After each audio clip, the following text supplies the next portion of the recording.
Olá, um ótimo dia para todos vocês. Estamos terminando hoje aqui a leitura do capítulo 8, ou o livro de Cantares. Convido a todos vocês a abrirem a Bíblia de vocês no livro de Cantares, para juntos aqui extrairmos a última lição aqui deste importantíssimo livro. Amanhã nós daremos início, então, ao livro do profeta Isaías.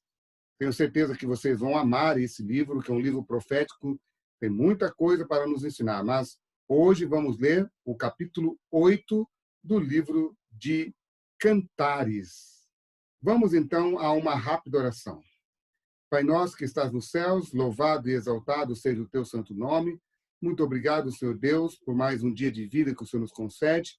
Que o Senhor possa nos abençoar agora ao extrairmos aqui uma lição importante do capítulo 8 do livro de Cantares, e que cada um de nós, Senhor Deus, possamos ser agraciados pela presença do Espírito Santo. Fica conosco, abençoe seus filhos onde eles estão, em nome de Jesus. Amém. Vamos então ao capítulo 8, o último capítulo do livro de Cantares. E o título deste último capítulo do livro de Cantares é A Promessa de Fidelidade e o Amor Eterno. Então vamos aqui para entendermos aqui um pouquinho aqui sobre o que está falando esse livro. Então, o capítulo 7, ele terminou o capítulo 7 no versículo 4, como eu falei para vocês, porque o verso 1, 2, 3 e 4, ele faz parte, queridos amigos, do livro do capítulo 7, tá? Então vamos aqui. Vou ler aqui o verso 1, que diz assim: Quem dera que você fosse meu irmão, amamentado nos seios de minha mãe. Se eu o encontrasse na rua, poderia beijá-lo e não me desprezariam. Eu levaria para a casa da minha mãe e você me ensinaria, e eu lhe daria de beber vinho aromático e o suco das minhas romãs. Aqui é a continuação da fala da esposa, que começou a partir do versículo 9 do capítulo 7. E aqui, terminando essa fala dela, ela está dizendo assim, olha, quem dera você fosse meu irmão. O que ela está querendo dizer? Ela está dizendo assim, olha, na época deles, era proibido, na cultura deles, é proibido até hoje o marido beijar a esposa na rua. Só que irmão e irmã se beijarem no rosto, na rua, não era proibido. Então ela está dizendo assim, olha, quem dera você fosse meu irmão, eu te beijaria na rua, mas como você é meu marido, temos algumas coisas a cumprir, mas quem dera você fosse, né?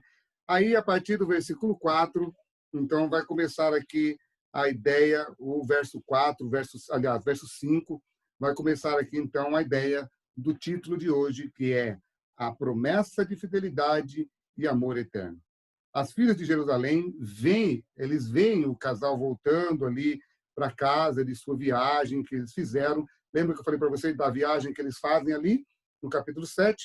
Então, agora eles estão voltando, provavelmente, ali de uma viagem, alguma coisa que eles fizeram, e chegando na vila, elas observam que dentro da carruagem real, a esposa está reclinando ou reclinada sobre o marido, numa expressão de amor.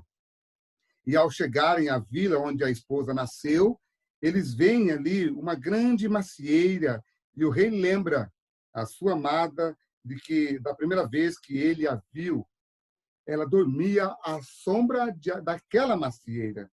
Então ele começa a relembrar, então ele aponta, ele diz para ela que da onde ela veio, da casa onde ela viveu, e ela lembra de que é o lugar onde ela foi concebida e onde a sua mãe deu à luz. Mas aqueles dias haviam chegado, ou seja, o dia da infância, os dias que ela ainda era uma mulher solteira, acabou. Vamos ver o que está escrito, então, aqui no verso 5. Quem é esta que vem subindo do deserto, apoiada em seu amado? Debaixo da macieira eu o despertei. Ali a sua mãe teve dores de parto, ali esteve com dores aquela que o deu à luz. Ponha-me com um selo sobre o seu coração, como selo sobre o seu pescoço, porque o amor é tão forte como a morte, e o ciúme é tão duro como a sepultura. As suas chamas são chamas de fogo, são labaredas enormes. Então, queridos, aqui ela ele pede para que ela, na verdade, é ele falando aqui, é ele falando para ela, ele pede que ela o coloque como selo sobre o seu coração e seu braço, pois um selo refere-se à propriedade e o selo é também uma proteção. Então, quando ele está falando, põe-me como selo sobre o seu coração, me coloca como único do seu coração, e aí ele diz assim para ela assim, e como um selo que também refere-se ao único, também refere-se à proteção. E aí ela fala mais, né? O amor uniu os dois a esse mesmo amor. Os amantes unidos, o poder da morte e da cova é invencível, como também o é a força do amor. A força do amor e o poder da morte e da cova é invencível, ou seja, cedo ou mais tarde, se chegar à morte, a gente não tem como se livrar dela. Se chegou o tempo, a gente vai descer a sepultura. Mas o amor também, quando ele chega a um coração, e esse coração recebe esse amor, nada vai atrapalhar o amor dessas duas pessoas. O marido e a esposa, se não sentem inveja um do outro, mas um pelo outro. O amor, o marido e a esposa não sentem inveja um do outro, mas um pelo outro. Um ciúme tão intenso quanto o fogo de Deus. É isso que diz aqui nesse verso, quando ele vai falar sobre a chama. As chamas as suas chamas são chamas de fogo. Aí, continuando aqui, o verso 8 ao verso 14, diz aqui, olha só, os versículos 8 a 14 constituem um suplemento da história, vai resumir aqui a história. Temos uma irmãzinha que ainda não tem seios. O que faremos por esta nossa irmã no dia que for pedida em casamento? Se ela fosse uma muralha, edificaríamos sobre ela uma torre de prata. Se ela fosse uma porta, nós a reforçaríamos com tábuas de cedro. Aí a esposa diz, falando para os irmãos, né? Eu sou uma muralha e os meus seios como as suas torres. Por isso sou para ele como aquele que encontra a paz. O que os irmãos estão falando? Lembra que no começo, a esposa de Salomão, a Sulamita, que ela tomava conta da vinha da família.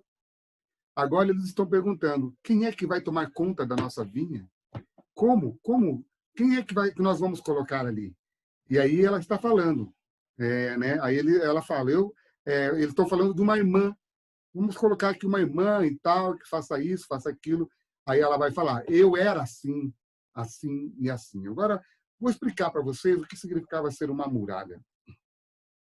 Quando a Sulamita volta para casa, de sua infância com o marido, ela lembra-se do que os irmãos diziam a seu respeito, quando ela era mais jovem. Não acreditavam que estivesse pronta para se casar, pois ainda não havia amadurecido. As imagens do muro e da porta são relacionados à virgindade da moça. Se ela fosse uma porta, uma mulher de fácil acesso, não seria uma noiva adequada. Porém, se ela se mantivesse pura atrás de um muro, por assim dizer, poderiam entregá-la ao homem que pedisse sua mão. A Sulamita afirmou claramente que era um muro e chegou ao leito conjugal como uma virgem pura. É assim que as moças devem chegar ao relacionamento e os moços também devem chegar ao relacionamento puros mesmo, e se conhecerem dia após dia depois do casamento. E assim que vai cada vez mais solidificando um relacionamento. Agora, quando um chega com uma certa experiência, o outro sem nenhuma experiência, saiba que pode ter atrito nesse relacionamento.